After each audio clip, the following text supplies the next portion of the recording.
Hello everyone, my name is Evera Tirano, and today I will present you the subject assessing the effectiveness of MCUBoot protections against fall injection attacks, which was my internship subject for getting my master's degree at Sorbonne University.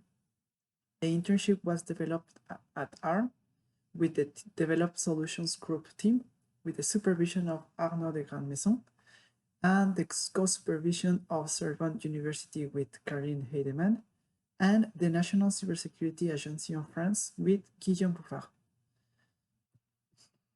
So there is not mystery that embedded systems are all around us, from microwave to airplanes. So embedded systems are popular targets for hacking, as they provide hackers with access to all the data that they generate, process, or transmit, which in some cases contains sensitive information. So there are several types of attack against embedded systems, which is a little bit difficult to protect them. However, in this presentation, we will focus in one type of attack, which is the fall injection attack. The fall injection attack is a perturbation that alters the correct behavior of a circuit. The perturbation can be by changing the voltage, the temperature, or the clock of the circuit, but also can be by stressing the circuit with a power glitch or a laser beam or an electromagnetic pulse. The perturbation will have different effects. The most common is the random hazard, and these effects can be permanent, which means that the circuit has been damaged, or can be temporarily. In this case, this is what an attacker will look for. It has been demonstrated that it's not necessary to have physical access to the circuit. For example, the clock screw, which is a malware that attacks the power controller inside the circuit.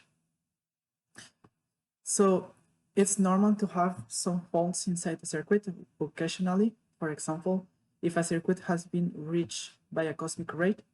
However, fall injection is about an adversary actively introducing these effects.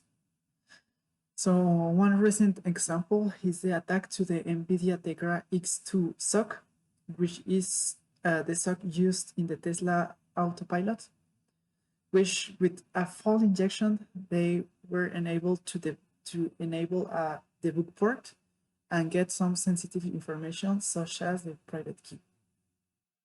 So let's talk a little bit about the motivation of this internship. So we know that the bootloader is executed before any program with the highest privilege in the circuit, which can be an attractive target for hackers. So that's why there is some secure implementation like MCUBoot, which is an open source project. And they added recently some protections against fall injection attacks. So the trusting firmware and project use the MCUBoot project as bootloader, as the main bootloader, and ARM participates to the development. ARM also has developed some tools and a simulator to help to analyze the fall injection attacks.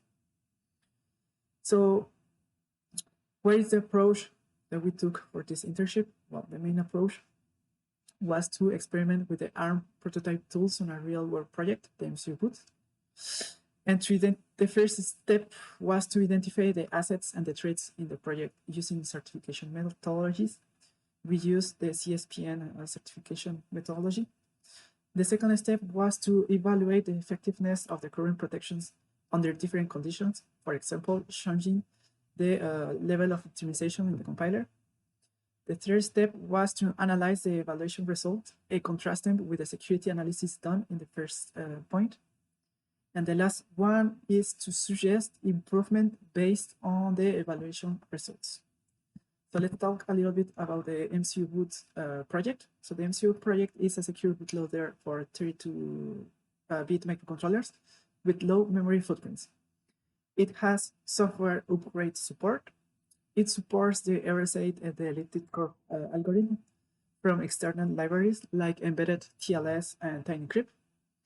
It has the support for encrypted image, and the feature that we are going to focus is the protection against fault injections. The protections are implemented as a standalone fee library, And the patterns that I used in the library were inspired from our white paper from Risk. So now let's talk a little bit about the MCUBoot in the TFM project. So after the power is on, we will run the code of the MCUBoot. We are going to do a little bit of verifications, and once the verifications are done, we jump into the secure firmware. The secure firmware is going to initialize something, and once the secure firmware is done, we are going to jump into the non-secure firmware. So the MCUBoot, the first thing it's going to do is to find the image in the flash. Then he will verify some magic numbers in the image, the secure firmware and the non-secure firmware. It will verify the public key, the hash, and the image signature of the image. And if these verifications are correct, then we can jump into the image. So the first thing that I did in the internship was the security analysis, that is to identify the assets, the possible threats, and the security functions of the MCUBoot. For the list of assets, we have the embedded software secure bootloader, which is the code of the MCUBoot. The code authentication mechanism, this is the code that will verify the image inside the memory. We'll have the one-time programmable memory bank, which contains the MCUBoot code and other information like the root of trust public key. And the last asset is the outer asset firmware, which means the image. So the possible trees that we found in the MCUBoot project is the modification of the MCUBoot code. It can be also the modification of the image of the outer asset firmware. And we can have also a downgrade of the image to change to an older version that maybe contains a security issue. For the security functions that protect against these threats, we will have the image signature verification function and the downgrade prevention function.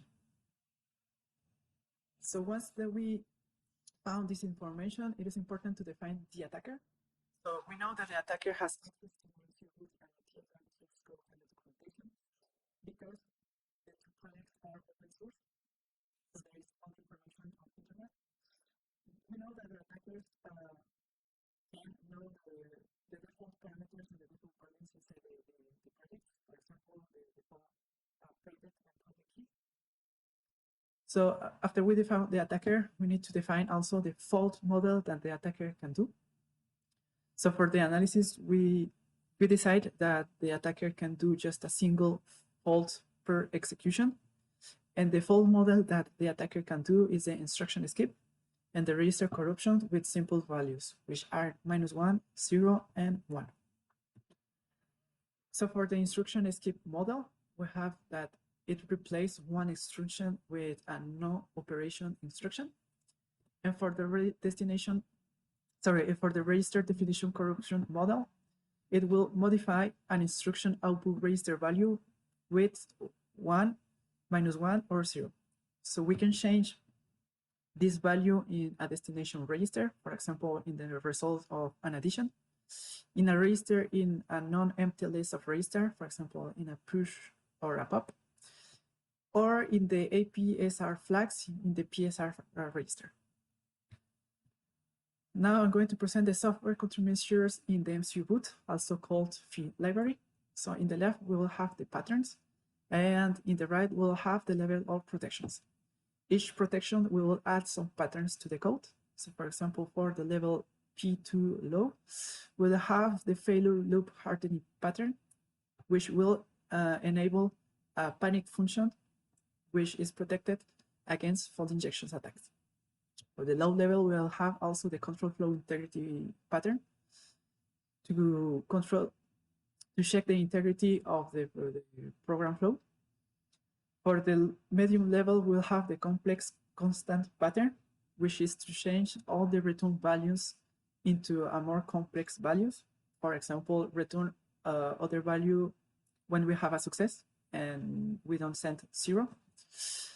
We'll have the redundant variables and checks pattern, which is having the same value in different variables and make the same test multiple times.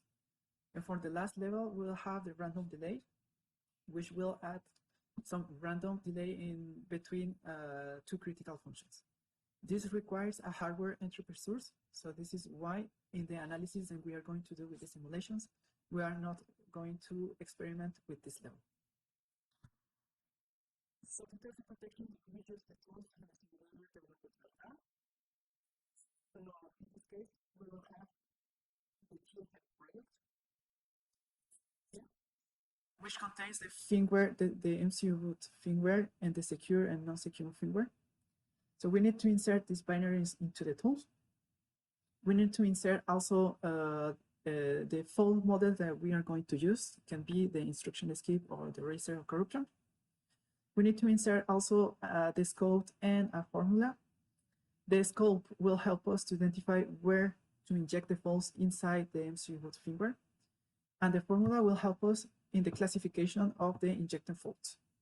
So the first step of the tools is to create a list with all the faults to inject.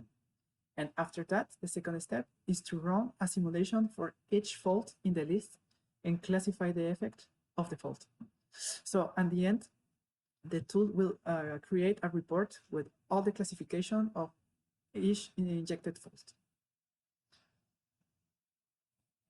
So when I started to do the simulation with the simulations, I realized that the MCUBoot, the effect of the faults, the protections, the compiler, the options of the compilers, and other variables are very complex to analyze.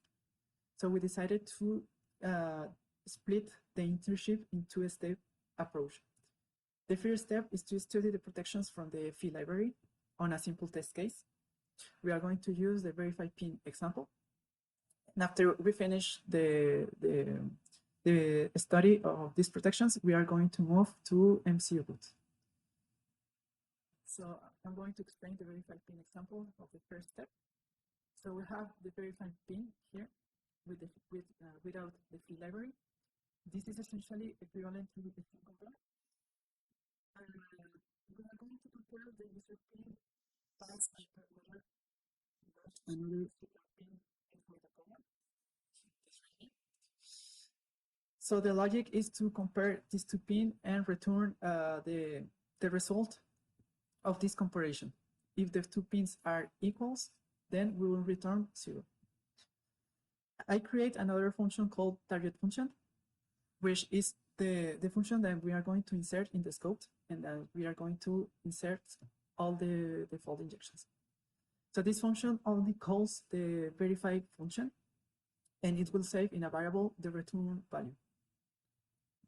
So now if we add the fee library, we need to adapt a little bit the code. So at the beginning of each function here and here, we need to create, a variable initialized to a failure value. The rest of the logic is the same, but at the end of the verify pin function, we must to add a test to convert the variable of the return of success. To return the value, we need to use the fee macro, the fee return macro, which is offered by the library. In the target function, we need to change the call of the function by using the fee call macro. And we must pass the function the return variable and the user pin. And to return the value, we need to use also the fee ret macro. So here are the results of the verified pin example. So the verified pin was compiled with different level of optimization, but here I'm going to present the level 0. The verified pin was compiled with all levels of protection, the P1 off, P2 low, and P3 medium. And we add another level of protection, the P0 no fee, which is the verified pin without the library. In the bottom, we have the categories of the faults classified by the formula. We have the classification of code, crash, no effect, and success. So the first thing that we can see if we compare P0 and P1, which is the code with the library without the library and the code with the library, we can see that adding just the library and adapting the code, we will increase the attack surface. For example, in this example, we are going to passed to 97 instructions with no effect to 104 instructions with no effect. So adding the library increases also the possibility to have more successful attacks. For example, here in the level low and the level medium, we passed to 4 and 3 successful attacks. But we can see also, we can see that activating the library, we will catch some fall injection attacks. Like in low and medium, we can see that we can detect these faults. So once that we finish with the verify pin, we continue to analyze the MCUBoot. So the first task that I did was to read and understand the MCUBoot code. The MCUBoot code is split into 2 sections. The first section is a boot util library, which contains all the functions and all the macros to boot into the image, and the boot application, the main, which use the library to verify the image and then jump into it. So after that I finish with the understanding of the MCUBoot code, I create some attack scenarios using all the information that I found in the security analysis, the assets, the threats, the security functions, the attacker model, and the fault model. And after I create the attack scenarios, I continue to simulate them. So the first scenario was to respond to the question, is it possible to fault signature comparison and boot a corrupted firmware? So after a couple of simulations, we found that, yeah, it is possible, even if with the protection enabled. For example, here in the boot p memory call function, we'll have some false success that can make possible to fault the signature comparison. The second scenario is to answer to the question, is it possible to bypass all the verification and boot a corrupt image, which means that the magic number is not correct, the key is not correct, and the signature is not correct, etc. So we found that, yeah, it is possible when it is compiled with O0, OG, and OS. And we found that it's possible in the function context boot go. And the problem here was that we can bypass the for loop inside this function, which contains a critical function inside this loop. So after that, I tried to answer to the question, why are there successful attacks? So after a little bit of analysis, I found that there is 4 main problems that I found. The first one is the loop integrity is not checked, which means we have sometimes for loops which contain security functions inside. The security functions are protected against fall injections attack, but the for loop does not contain these protections. So by bypassing the for loop, we can bypass the critical function who is inside. So I found also that the input variable in critical functions are not verified. For example, when we have the size of an array in a critical function, we can inject a fault to change the size, for example, to 0, and to bypass some protections. I found also that there is no handler to react in case of fault detection. The only thing that we have is a panic. So the panic is just an infinite loop that is protected against fall injection attacks, but it doesn't handle the fall injection. And the last problem that I found is that there is a problem with the correct usage of the fee library, because the API is not that trivial. So sometimes it's a little bit complicated to implement the protection in the code. So how to address these problems? So the results show that it is better, but not enough, to compile with level of optimization 01, 02, or 03, and not with 00 as the documentation suggests. This can be dangerous because using this level of optimization, we can crash other protections that are implemented in the project. So another solution could be to add a handler that manages the system behavior when a fault is detected and not use only the fee panic. So a possible solution will be add a maximum number of allowed failures, add a counter that will increment each time that we have a fund injection. This counter will become a new asset, and it's maybe there will be a target to attack too. So another advice is to harden the for loops containing critical function. So verify that all the for loops with critical function are executed and all the iterations are executed too. And the last advice is to harden and verify the sensitive function inputs. It's just to test a little bit the inputs of a function, like, for example, the size of an array. So for the conclusion for this internship, I found that building expertise and analyzing for this type of attacks is very time consuming, it's very source consuming too. That the chosen compiler and the options have a huge impact on the results. The changing the level of optimization can be the difference between a successful attack and a detected attack. But also a different compiler or a different version of the same compiler likely affects their results. So during the internship, we found some issues and we did the feedback to the MCUBoot developers and team. So the future work that is not covered during the internship is to experiment with other fault models, for example, multiple instruction skips, experiment with other compilers, for example, LLVM or ER, experiment with security properties preservation with an optimization compiler. So it's the thesis of Song Tuan-Pu. To experiment the simulation results in a real physical injection with a real circuit. And I found another attack scenarios, but I didn't cover during this internship because I didn't have the time to test it. So the first one is to boot an image with a signature and key generated by the attacker and corrupt the test inside the MCUBoot. And the second scenario is to test the firmware downgrade.